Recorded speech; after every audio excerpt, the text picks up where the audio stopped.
குருவென்று வாணிமலையில் சிவ குருவென்று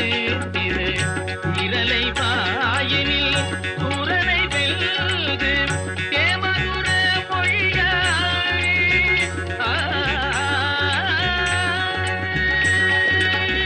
தேமதுர மொழியாய் தேவானையை மணந்த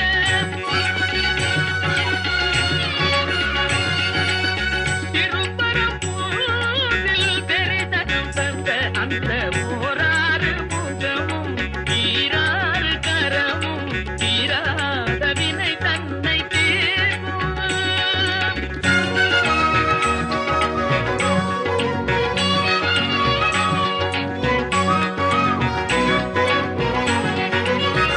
மாமனை போலிரு மாதுடன் கூடி மாமனை போலிரு மாதுடன்